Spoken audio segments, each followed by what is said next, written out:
El título de mi presentación tiene que ver con el balance constitucional y el papel del arbitraje y de las empresas alrededor de esta aplicación alternativa de la justicia. Déjenme compartir con ustedes entonces la agenda que he preparado. Tengo 4 puntos centrales. Entremos en materia para desarrollar estos 4 puntos que allí menciono. El primero, un tema de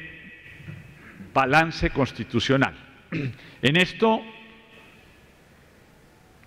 los economistas, con razón, a los ojos de los abogados, podemos sonar bastante pretenciosos, pero de alguna manera la Escuela de Economía y Leyes, Law and Economics, que tiene una gran tradición en la Universidad de Chicago, es la culpable de habernos metido en los temas institucionales. Déjenme compartir con ustedes los resultados de este ejercicio, que tiene 3 aristas. La calificación que allí ponemos, máximo 5, mínimo 1, por debajo de 3 se pierde la materia, tiene 3 vectores de análisis. Uno es cuál es esa plantilla constitucional que ayuda a que los sectores que voy a mencionar funcionen bien, mal o regular. El segundo elemento es cómo pasamos de esos principios constitucionales a el tema de las leyes aprobadas en el Congreso. Uno puede tener un muy buen principio constitucional mal aplicado en una ley en particular. Y el tercer vector de análisis que contemplamos para obtener esta calificación que voy a comentar a continuación tiene que ver con la ley. Puede estar bien, pero el diablo está en los detalles, y a la hora del decreto o de la supervisión de la aplicación del mandato en el decreto, encabezan las superintendencias o los entes de regulación, Contraloría, Procuraduría, podríamos no estar obteniendo el bien final. O sea que en la última milla podemos estar descarrilando un buen principio constitucional, una buena aplicación de la ley, en la medida en que falle el decreto o el mecanismo de supervisión estatal, pues podríamos no tener ese resultado. Entonces, el análisis de esos 3 vectores produce diferentes resultados, y la calificación que ustedes ven acá es el promedio de esos 3 vectores de análisis. Aparece en principio el análisis que hemos hecho tratando de juzgar qué ha pasado en los últimos 30 años, por ejemplo, con las juntas autónomas. Menciono aquí las 2 más conocidas. La Junta Autónoma del Sector de Energía, la CREG, que tiene una tarea bastante complicada, porque tiene que ser visionaria intertemporalmente para poner las tarifas en el justo medio que permitan no solo solventar los costos operativos del corto plazo, sino dejar una porción importante de inversión para expandir, por ejemplo, los servicios de energía, gas a futuro. Hemos concluido que, a pesar de los muy buenos principios constitucionales, hemos fallado en los otros 2 vectores de leyes y de decretos, y por eso le damos una calificación de 3 sobre 5, pasa la materia, pero claramente las cosas se pueden hacer mejor. De hecho, el Plan Nacional de Desarrollo recientemente y el escrutinio del CISBEN está llevando a superar una problemática de no focalización apropiada de los subsidios de energía, donde me quedé aterrado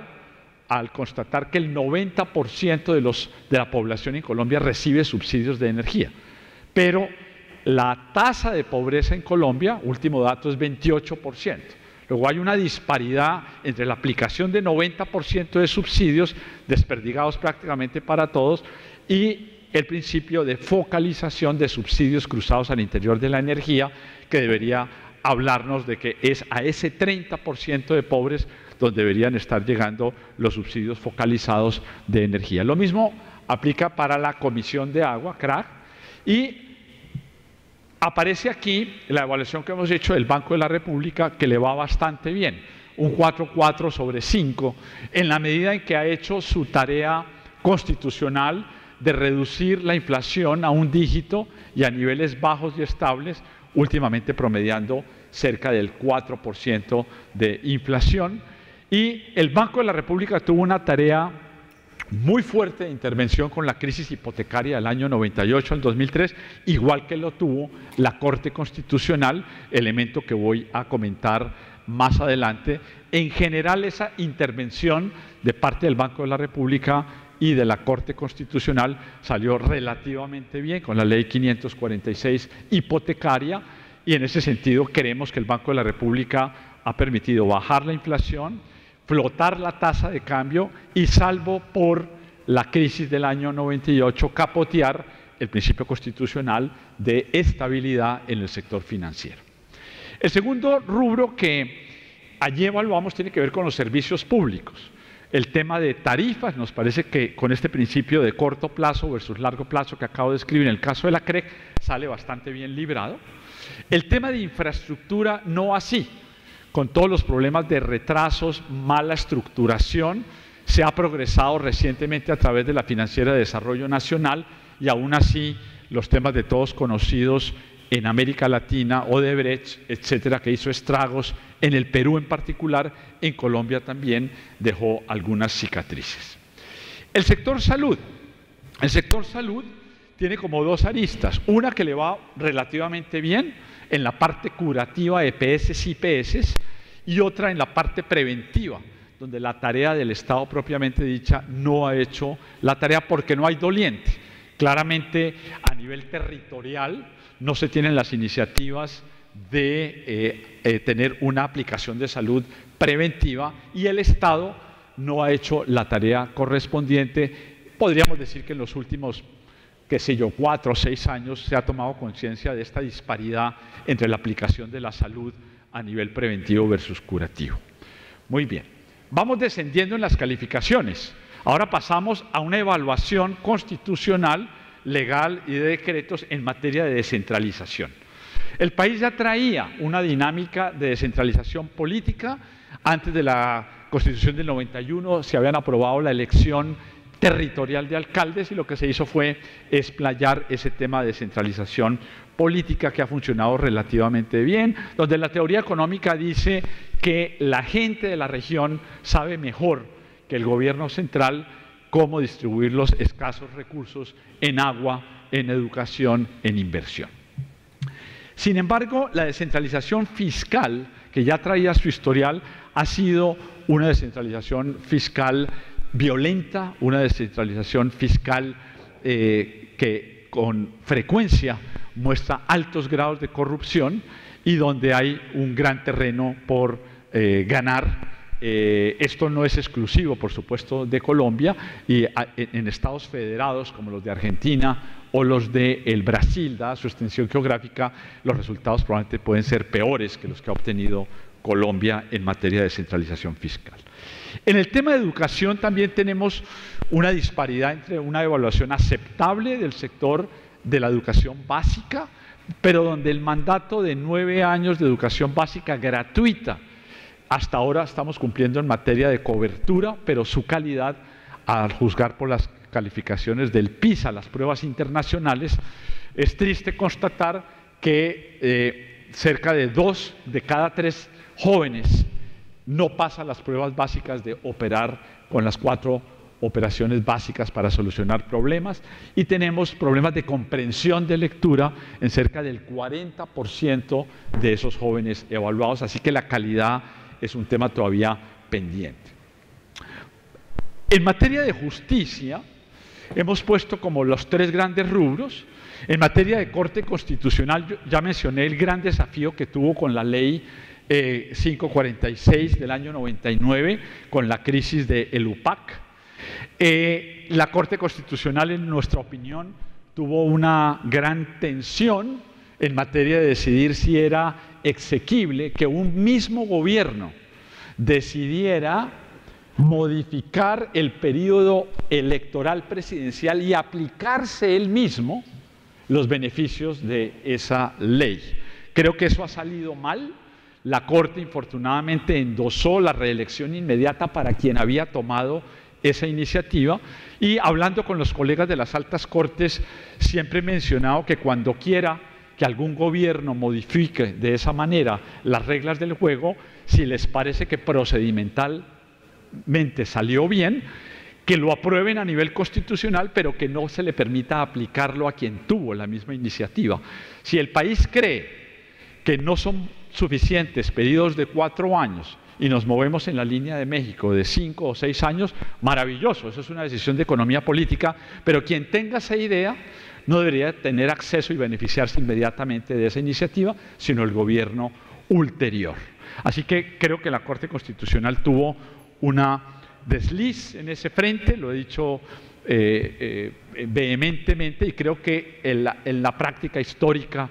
el haber reversado la reelección inmediata nos da de alguna manera la razón de que eso no salió bien.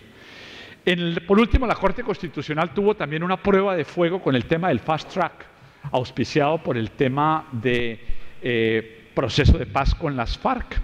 Y la pregunta que yo me hago como lego, siendo economista y no abogado, es si el día de mañana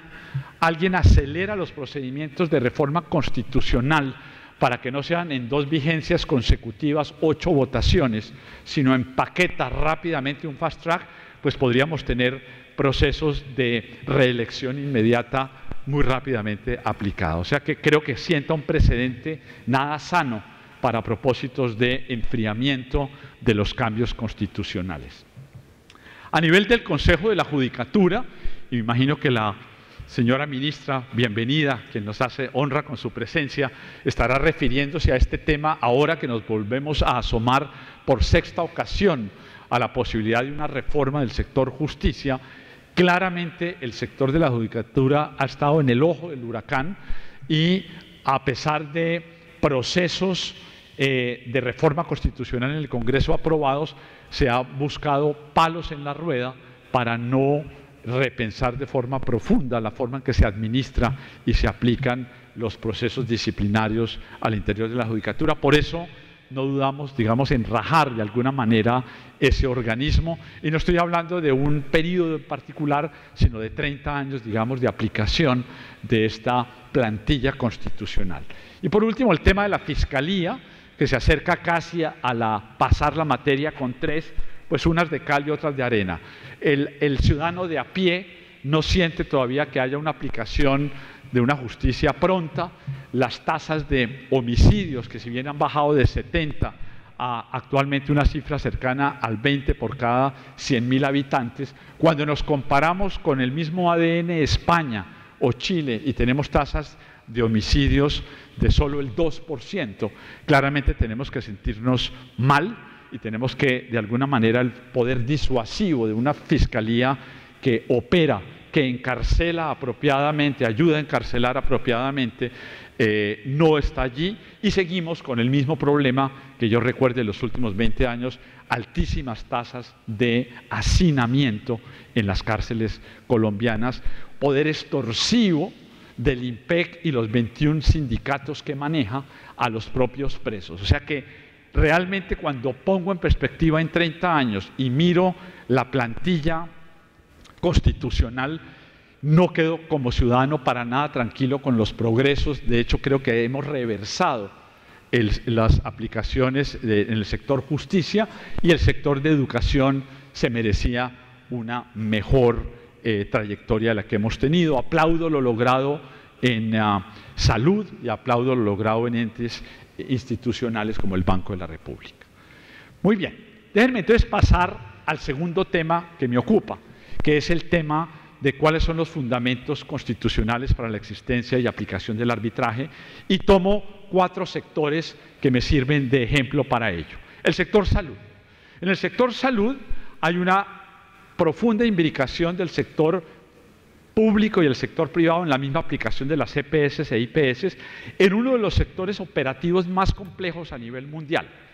donde el Estado lleva adelante las tareas de regulación, supervisión y, quien lo creyera, la provisión de la misma liquidez del sector salud está en manos del Ministerio de Hacienda a través de los flujos de pagos a través que se hacen al ADRES. El año pasado 10 billones en emisión de TES para solventar un tema recurrente de la Corte Constitucional que dice que ese sector no está operando apropiadamente. Entonces, además existe una relación no muy directa ni clara entre la intervención del gobierno central y las entidades territoriales que administran a través de los cobros territoriales y del manejo de los hospitales a nivel territorial, la provisión de unas IPS que claramente tienen unos problemas de viabilidad financiera. Y el tema de integración vertical, horizontal, que con frecuencia la Corte Constitucional ha puesto en duda. Pero allí está el sector privado, participa de forma muy importante en la provisión y es un principio constitucional fundamental de que si bien el Estado ofrece los servicios fundamentales públicos, no necesariamente tiene que ser el sector estatal el que preste y provisione esos recursos. De la misma manera, en el sector pensiones están las AFPs que compiten de forma desleal con Colpensiones, porque Colpensiones otorga pensiones llenas de subsidios y por definición en una AFP no hay subsidios, usted se pensiona con lo que rinda su cuenta individual en intereses. Y sin embargo, ahí está el sector en una relación público-privada que ha funcionado relativamente bien y que el gobierno está estudiando cómo profundizar en ese tipo de reformas paramétricas para hacerlo viable desde el punto de vista financiero. Hay un tema que tiene que ver con la inseguridad jurídica dentro de los temas de rentas vitalicias, donde vuelve a aparecer una imbricación entre el sector público y privado, por ejemplo, a través de la aseguradora positiva estatal, que debería ser ella la que complementa el mercado, porque aduce el sector privado que dada la incertidumbre de cuánto va a vivir una persona, dado que aparecen cónyuges que no estaban programados para beneficiarse de una renta vitalicia, que extiende el beneficio de una pensión vitalicia de un pronóstico de 22, 25 años a 30 o 35 años, quebrando a la aseguradora que se mete a ofrecer la renta vitalicia por esa forma. Pero aún así, repito, existe una alta participación en el sector pensional del sector público y privado. En el sector educativo abundan los ejemplos, está el tema de colegios en concesión. De hecho, esos colegios concesionados han mostrado una mejor calidad en promedio que los colegios públicos, el sistema de vouchers internacionales y donde claramente se usa el sector privado para proveer mejores servicios educativos. Y por supuesto el sector justicia, donde aparecen las iniciativas de asociaciones públicos-privadas, no solo para construir cárceles, para concesión y administración de ellas. Y por supuesto el tema que nos ocupa, los tribunales de arbitramiento o los sistemas de conciliación, donde se delega temporalmente, como se ha discutido en el curso de la mañana, en la aplicación de los criterios y la gestión del proceso de justicia. Me comentaba recientemente la Superintendencia Financiera que ellos han recibido jueces directamente en sus plazas para agilizar procedimientos, la mayoría de ellos, digamos, por temas de menor monto. Y ojalá se lograra escalar, no solo para ver cuándo la entidad pública me devuelve los 3 millones de pesos que me hackearon en una cuenta de la cual yo no me di cuenta y que está siendo solucionado directamente por la aplicación de los jueces allá en la Superintendencia Financiera, directamente operando de allá, y que nos habla bien de una solución de procesos que de otra manera serían tremendamente complicados. ¿Qué percibo yo como economista, no siendo abogado, que aporta el tema del arbitraje? Primero, la agilización, lo mencionaban esta mañana, probablemente toma menos de 2 años y por el torrente tradicional puede tomar 10 años o más. Se daba la cifra esta mañana de cómo en Colombia duplicamos inclusive estándares en algunos procesos en África. Difícil evaluarlo, y la pregunta que nos hacemos los economistas desde afuera es si inclusive el procedimiento del arbitraje produce fallos de calidad mejores que los que ocurren en el proceso, y esto no ocurre simplemente por la calidad de los jueces en uno y en otro lado, sino por el acopio de información y el acopio de elementos que permiten tener información en línea, procedimientos ágiles y sobre todo el expertise de quienes colaboran en estos procesos de arbitraje a través de expertos y peritos. Y me hago yo la pregunta, lo cual claramente puede ser un exabrupto para muchos abogados, ¿qué tal si pensamos en que para mejorar la calidad de los fallos y la aplicación de la justicia, el procedimiento de la tutela se canalizara, como se hace en el arbitraje, a través de gente experta. Me cuesta mucho trabajo entender que un juez promiscuo de un pequeño municipio entienda realmente las vicisitudes y las complejidades actuariales de un fallo que tenga que ver, por ejemplo, con el ajuste de una pensión, o los procedimientos en términos de calidad de una EPS e IPS en términos de salud. Vale la pena que, así como se mejora la calidad de los fallos, llamando a expertos en los temas dentro del arbitraje, la sociedad como un todo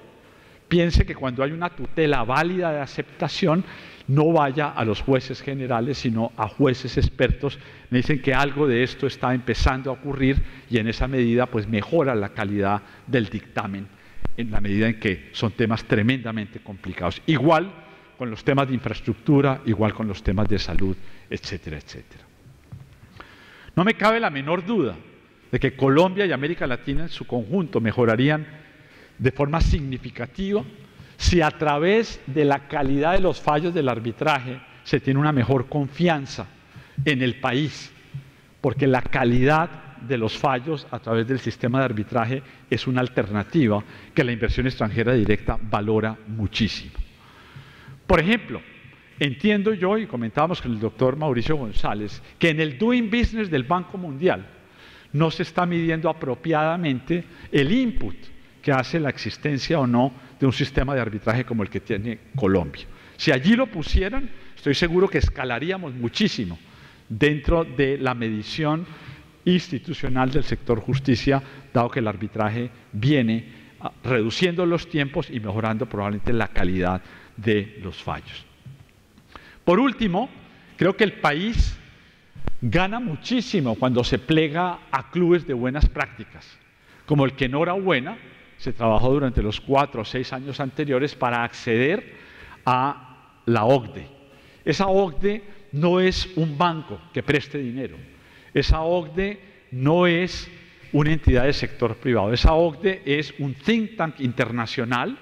que pone toda una serie de parámetros de buenas prácticas en muchos sectores, entre ellos el de la justicia. Y si Colombia